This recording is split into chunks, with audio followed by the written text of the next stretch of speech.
ಇದೆಲ್ಲ ಅಲಂಕಾರಗಳು. ಅಂದ್ರೆ ನಮಗೆ ಗೊತ್ತಿರಲಾರದ ವಿಷಯವನ್ನ ಅರ್ಥ ಮಾಡಿಸ್ಲಿಕ್ಕಂತ ನಾವೇನ್ ಮಾಡ್ತೀವಿ, ನಮಗೆ ಆಲ್ರೆಡಿ ಯಾವ ಗೊತ್ತಿದೆನೋ ಆ ವಿಷಯದ ಆಧಾರ ತಗೊಳ್ತೀವಿ.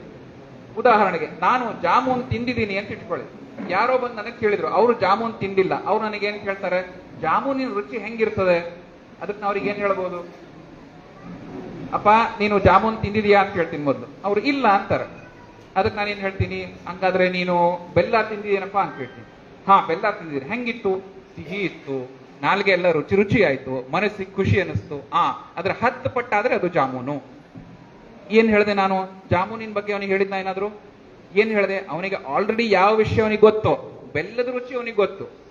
ಅದರ ಆಧಾರದ ಮೇಲೆ ನಾನೇನ್ ಮಾಡಿದೆ, ಜಾಮೂನ್ ಅಂದ್ರೆ ಏನು ಅಂತ ತಿಳಿಸ್ಕೊಡೋ ಪ್ರಯತ್ನ ಮಾಡಿದೆ. ಅವಾಗ ಅವನಿಗೆ ಓಕೆ ಜಾಮೂನ್ ಅಂದ್ರೆ ಹಿಂಗೆ ಅಂತ ಅರ್ಥ ಆಯ್ತು. ಹಂಗೇನೆ ಹಿಂದುತ್ವ ಅಂದ್ರೆ ಏನು ಅನ್ನೋದನ್ನ ನೀವು ಆ ಗುಣಗಳ ಸಾಲಿನಲ್ಲಿ, ಆ ಗುಣಗಳು ಅಪೇಕ್ಷೆ ಪಡುವಂತಹ ಜೀವನ ಪದ್ಧತಿಯಲ್ಲಿ, ಆ ಗುಣಗಳು ಅಪೇಕ್ಷೆ ಪಡುವಂತಹ ತ್ಯಾಗವನ್ನ ಯಾರು ತಮ್ಮ ಇಡೀ ಜೀವಮಾನದೊಳಗೆ ಮಾಡಿಲ್ವೋ ಅವ್ರಿಗೆ ಹೋಗಿ ಅರ್ಥ ಮಾಡಿಸ್ತೀನಿ ಅಂದ್ರೆ ಸಾಧ್ಯ ಇದೆನಾ?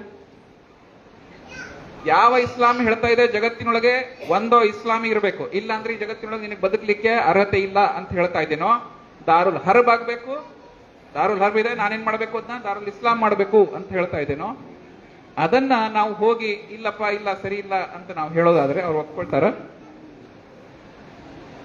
ಅವಾಗ ಅವ್ರು ಏನ್ ಮಾಡ್ತಾರೆ, ಇವ್ರು ನನಗಿಂತ ಭಿನ್ನ ಅನ್ನೋದನ್ನ ಅವರು ನೋಡಿಯೇ ಗ್ರಹಿಸ್ತಾರೆ.